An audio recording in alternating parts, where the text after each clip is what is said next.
Hello everyone. तो आज का हमारा टॉपिक है rectus sheath. So what is rectus sheath? It is an aponeurotic sheath enclosing the rectus abdominis muscle. तो ये एपोन्यूरोटिक शीथ होता है एक जो हमारी रेक्टस एब्डोमिनिस मसल को इनक्लोज करता है। रेक्टस एब्डोमिनिस मसल ये एब्स मसल जिसको हम बोलते हैं, ये वही मसल है। तो वो एपोन्यूरोटिक शीथ जो इस मसल को इनक्लोज करती है उसे हम बोलेंगे rectus sheath. Okay. It has two walls, anterior and posterior. जब इसे इनक्लोज करेगी तो आगे से भी करेगी, पीछे से भी करेगी। तो इसकी एक एंटीरियर वॉल हो गई, एक पोस्टीरियर वॉल हो गई। तो ये तो हो गया हमारा डेफिनेशन पार्ट। देन फॉर्मेशन, ये कैसे बनती है तो इसको हम 3 पार्ट्स में पढ़ेंगे। तो ये रहा हमारा अम्ब्लाइकस, यह है प्यूबिक सिम्फाइसिस। तो अम्ब्लाइकस और प्यूबिक सिम्फाइसिस के बीच में एक होती है आर्कुएट लाइन। तो एक लैंडमार्क हम लोग ये मान रहे हैं। और ये हमारा कॉस्टल रिब्स है, लास्ट के 3 रिब्स। तो अब रेक्टस एब्डोमिनिस मसल यहाँ से लेके प्यूबिक सिम्फाइसिस तक एक्सटेंड कर रही है, ज़िफिस्टर्नम से प्यूबिक सिम्फाइसिस तक। तो ज़िफिस्टर्नम से लेके कॉस्टल मार्जिन्स तक का पार्ट ये हो गया हमारा फर्स्ट पार्ट। फिर below the costal margins up to arcuate line, ये हो गया हमारा second part. And then from the arcuate line to the pubic symphysis, ये हो गया थर्ड पार्ट। हम इन 3 पार्ट्स में रेक्टस शीथ को पढ़ेंगे। इन तीनों पार्ट्स के हम लोग एंटीरियर एंड पोस्टीरियर पार्ट्स देखेंगे, एंटीरियर पोस्टीरियर तीनों के। तो शुरू करते हैं।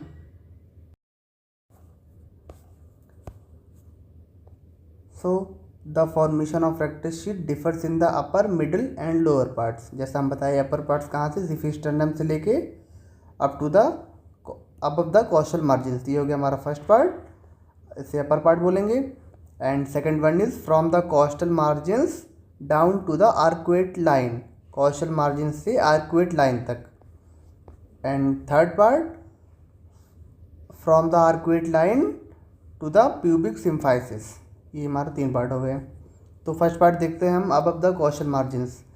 तो इसकी एंटीरियर वॉल, पोस्टीरियर वॉल दोनों देखनी है। तो anterior wall is formed by the external oblique aponeurosis alone, posterior wall is absent। इसको डायग्राम में देखते हैं आप।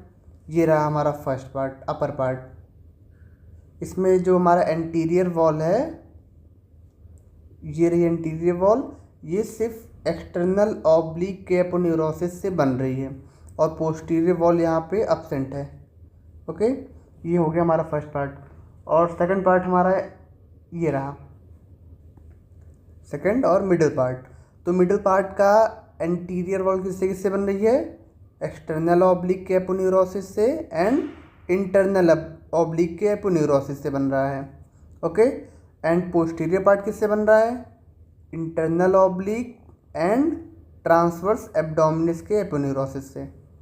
देख लेते हैं हम। ये रहा मिडिल पार्ट।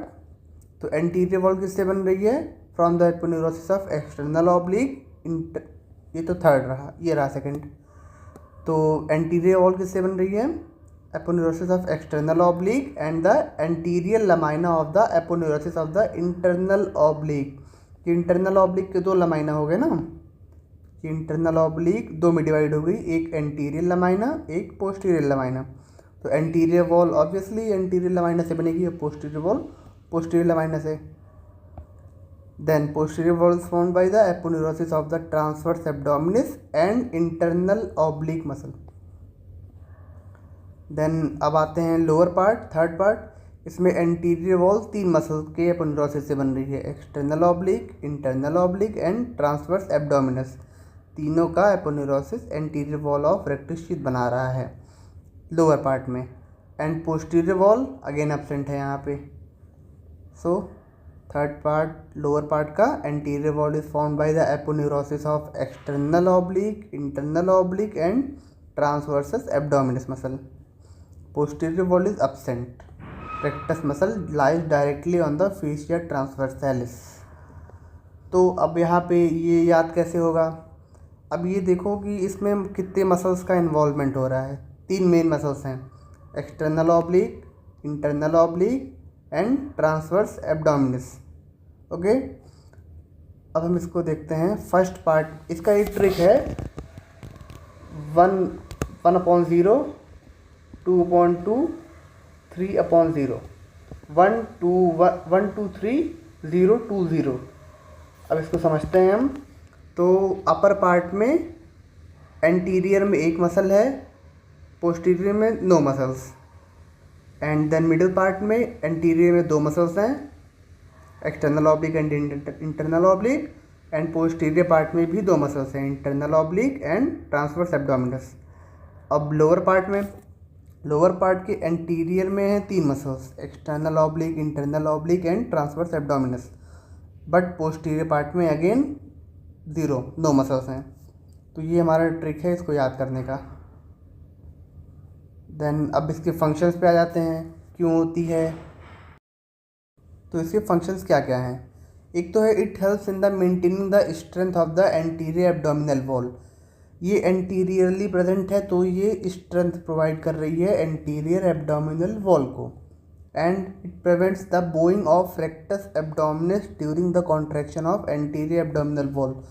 अब जैसे अगर हम यहाँ पे कॉन्ट्रैक्ट करेंगे एंटीरियरली तो ये जो मसल्स हमारी है ये बो डाउन आगे हो सकती है, मतलब आगे लटक सकती है, बट ये शीट जो है इसको इनक्लोज कर रही है तो इसे होल्ड करके रखेगी, बो नहीं होने देगी।